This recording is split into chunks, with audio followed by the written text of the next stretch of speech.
മിക്ക new മോംസിനും relate ചെയ്യാൻ പറ്റുന്ന ഒരു കാര്യം കേട്ടോ. ജോയിന്റ് പെയിൻ ഉണ്ട്, നടുവേദന എടുക്കുന്നുണ്ട്, കാലുമുട്ട് വേദന, കൈമുട്ട് വേദന. മോസ്റ്റ് പ്രോബബ്ലി ഇതിൻ്റെ കാരണം കാൽഷ്യം ഡെഫിഷ്യൻസിയാണ്. പൊതുവേ ഫീഡ് ചെയ്യുന്ന അമ്മമാരിൽ സാധാരണയായി കണ്ടുവരുന്ന ഒന്നാട്ടോ.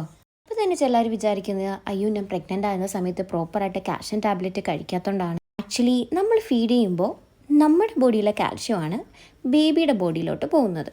ഇപ്പോൾ അമ്മയുടെ ബോഡിയിൽ സഫീഷ്യൻ്റ് ആയിട്ട് കാൽഷ്യം ഇല്ലെങ്കിൽ ഒബ്വിയസ്ലി അവിടെ ഡെഫിഷ്യൻസി ഉണ്ടാവും.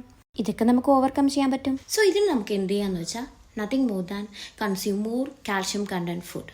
കാൽഷ്യം കണ്ടൻറ്റ് ഫുഡ് നമുക്ക് ഏറ്റവും കൂടുതൽ കിട്ടുന്നത് ഈസ് ഫ്രം മിൽക്ക് പ്രോഡക്ട്സ് ആണ്. അറിയായിരിക്കും, dairy products like milk, cheese, yogurt അങ്ങനത്തെ സാധനങ്ങളിലാണ്. ബട്ട് ഇപ്പോൾ ഡയറി പ്രോഡക്ട്സ് ഇഷ്ടമില്ലാത്ത ആൾക്കാരാണെന്നുണ്ടെങ്കിൽ then try to consume more fruits that have that of the calcium content. പിന്നെ ആക്ച്വലി നമ്മൾ ഫിഷ് കഴിക്കുന്നതും നല്ലതാണ്. Actually breast feeding mom fish കഴിക്കുന്നതുകൊണ്ട് അവർക്ക് ആക്ച്വലി നമുക്ക് മിൽക്ക് പ്രൊഡക്ഷൻ കുറച്ചുകൂടി വർദ്ധിക്കും. അതിനോടൊപ്പം തന്നെ കാൽഷ്യം കണ്ടൻറ്റ് നമുക്ക് കിട്ടും. ലൈക്ക് നമ്മുടെ കോമൺ മീനുകളായിട്ടുള്ള നൊത്തോലി, ആവോലി ഇങ്ങനത്തെ സാധനങ്ങളൊക്കെ മാക്സിമം കറി വെച്ച് കഴിക്കുക.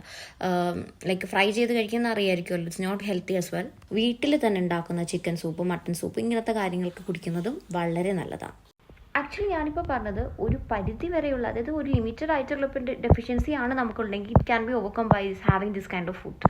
ബട്ട് ചിലത് നമുക്ക് ഒരിക്കലും ഇത് ചെയ്യാൻ പറ്റത്തില്ല. അവരിനെങ്കിൽ നമ്മൾ ഡെഫിനറ്റ്ലി നമ്മൾ ഹെൽത്ത് കെയർ പ്രൊവൈഡറിനെ വിസിറ്റ് ചെയ്ത് കണ്ട് അവർ തന്നെ സപ്ലിമെൻറ്റ് കൺസ്യൂം ചെയ്യുക. പിന്നെ ഒരിക്കലും ലൈക്ക് ഒരു ഡോക്ടർ എഴുതാണ്ട് നമ്മളുടെ ഇഷ്ടത്തിന് പോയി ഒരു കാൽഷ്യം സപ്ലിമെൻറ്റ് മേടിച്ച് കഴിക്കരുത്.